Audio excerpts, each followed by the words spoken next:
بسم اللہ الرحمن الرحیم۔ آج کا ہمارا ٹاپک ہے نظم و ضبط کا فقدان۔ ہم پڑھ رہے ہیں پاکستان کے تعلیمی مسائل اور اس میں تیسرے نمبر پہ آتا ہے نظم و ضبط کا فقدان تعلیمی اداروں میں، یا اسے کہہ سکتے ہیں تعلیمی نظم و ضبط کا فقدان۔ فقدان کہتے ہیں کمی کو۔ اب سب سے پہلے ہم دیکھتے ہیں نظم و ضبط کا معنی کیا ہے، مفہوم کیا ہے اور مطلب کیا ہے۔ اس کا مطلب ہے یعنی نظم و ضبط کس کو کہیں گے؟ جب لوگ اپنے اختیار اور مرضی کو کسی قاعدے، قانون اور اصول کے تابع کر کے اس قانون کی پیروی کرنے لگتے ہیں تو وہ نظم و نسق کہلاتا ہے۔ یعنی کہ آسان الفاظ میں اپنی مرضی اور خواہش کو قوانین کا پابند کرنا نظم و ضبط کہلاتا ہے۔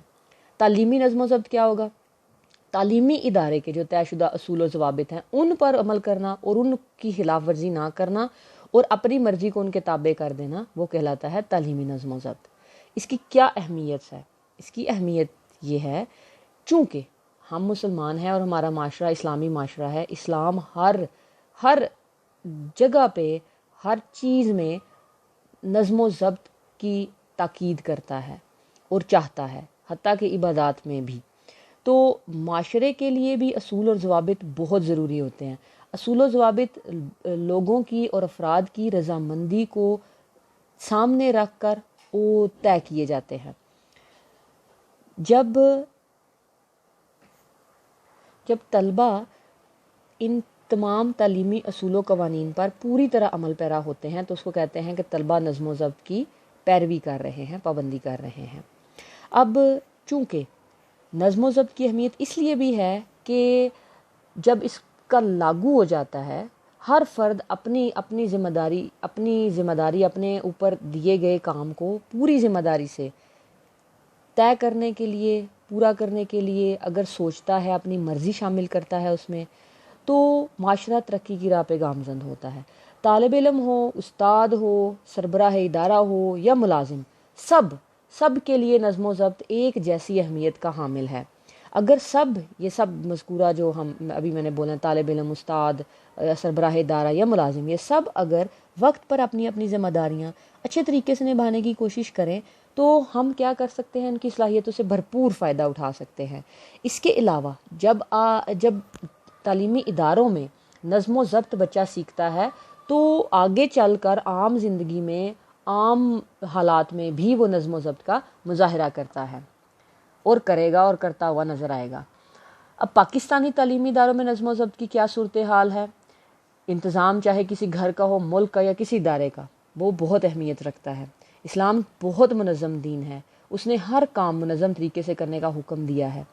ہمارے جو قائد اعظم تھے انہوں نے بھی ایمان، اتحاد کے ساتھ ساتھ تنظیم پر زور دیا تھا کہ اس کی وجہ سے ہی ایک معاشرہ صحیح طرح سے تعلیم یافتہ معاشرہ کہلا سکتا ہے، ترقی یافتہ معاشرہ بن سکتا ہے۔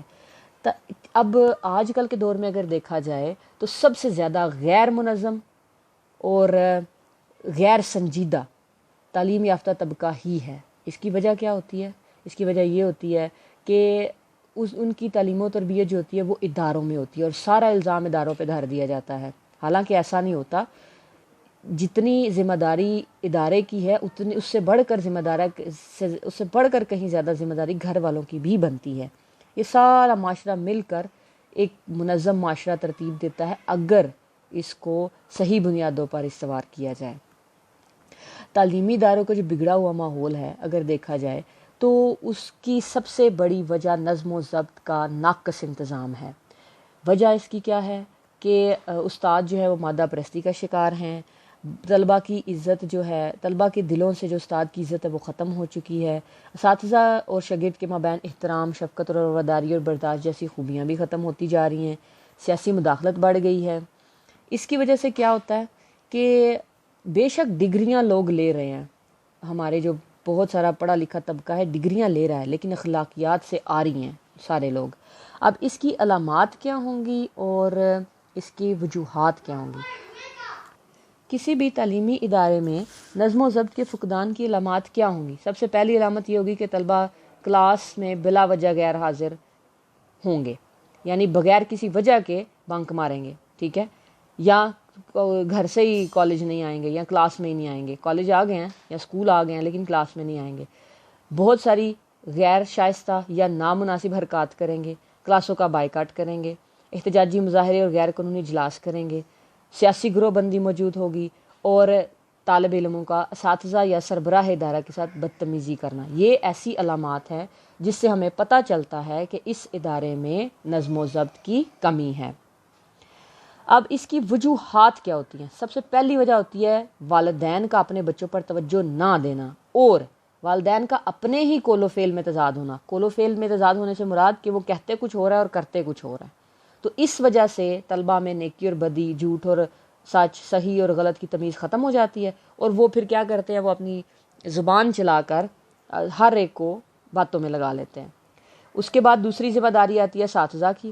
اساتذہ کا طلبہ کی اخلاقی تربیت سے پہلو تہی کرنا، یعنی اساتذہ طلبہ کو پڑھانے پہ زور دیتے ہیں، یعنی یہ بھی یاد کر لو، یہ بھی یاد کر لو، یہ بھی یاد کر لو، یعنی کتابیں رٹوانے پہ زور ہے، اخلاقی تربیت پہ زور نہیں ہے۔ تو اور ساتھ ساتھ اساتذہ کا بھی قول و فعل میں تضاد ہونا بچے کی شخصیت کو بگاڑتا ہے۔ اس کے بعد آتی ہے اساتذہ کی اخلاقی اقدار سے بے توجہی، یعنی اور ان کے اپنے آپس کے ذاتی جھگڑے، اس کا بھی بڑا فرق پڑتا ہے بچوں میں۔ ملک میں سماجی اور سیاسی انتشار بھی سب سے بڑی وجہ ہے۔ سیاسی جماعتیں کیا کریں گی؟ طلبہ کو اپنے مقاصد کے لیے استعمال کریں گی۔ وہ کیا کرتی ہیں؟ اکثر تعلیمی اداروں میں تنظیمیں بنا کر طلبہ اور اساتذہ کے ذریعے تعلیمی ماحول کو خراب کر دیتے ہیں۔ تعلیمی اداروں میں جب طلبہ کے ساتھ ناانصافی ہوتی ہے اور سہولتیں نہیں ملتی، تب بھی وہ نظم و ضبط کو توڑنے پر مجبور ہو جاتے ہیں بچے۔ اساتذہ اور سربراہ ادارہ کا طلبہ کے مسائل پر توجہ نہ دینا، یہ بھی ایک وجہ ہے۔